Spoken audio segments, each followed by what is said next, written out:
Published 2014 EDT, the 17th of October 2017. Updated 2028 EDT, the 17th of October 2017. Chris Packham has described the timing of his documentary, Asperger's and Me BBC Two, as coming between two disasters. He didn't precisely specify what these were, but, from the context, he seemed to be referring to the fate of his beloved poodles, Itchy and Scratchy.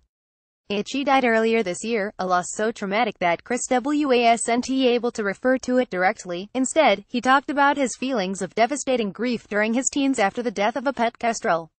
Scratchy is still trotting through the New Forest at his master's heel as they explore the woods near the remote home where Chris, 56, lives alone. But, in the program's closing minutes, we learned that the dog, who is 14, has liver disease. Chris Packham, pictured here with his dogs Itchy and Scratchy, was diagnosed with autism in his 40s. Diagnosed with autism in his 40s, was certain his intense attachment to his pet stemmed from his version of the condition, known as Asperger syndrome. He believes it makes it difficult for him to form human relationships, yet it breeds his overwhelming attachments to animals.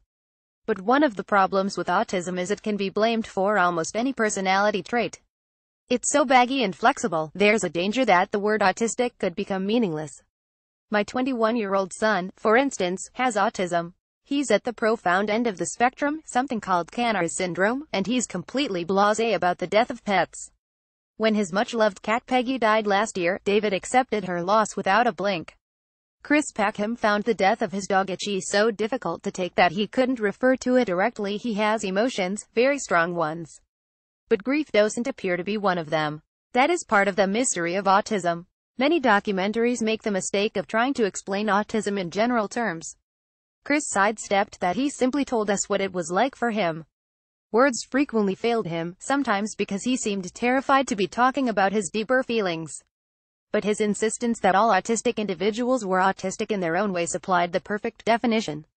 It also made a nonsense of the idea that it could be cured, either with behavioral therapy or electrodes to the brain. Chris saw both in America, and they looked terrifying.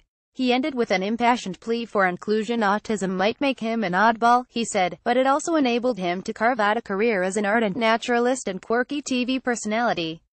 Loverboy of the night reality star Spencer Matthews was outraged on Hunted C4 to see online photos of his girlfriend hugging another man, and broke cover. An obvious trap, but he's dim enough to fall for it, and as he discovered in California's Silicon Valley, without brilliant autistic programmers we might not have web tools such as Google, or even the internet itself. His descriptions of childhood, both the loneliness and the obsession with nature, were engaging.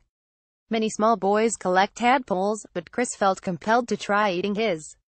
Ben Fogle, pictured in his documentary series New Lives in the Wild, which Christopher Stevens calls shallow by comparison, he described the flavor so vividly that we could almost taste them. These clear, well-catalogued memories were one more advantage of the Asperger's brain.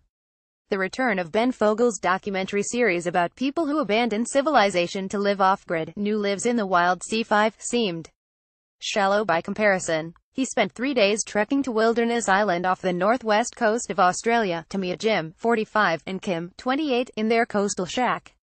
They live on rainwater and whatever fish they can catch.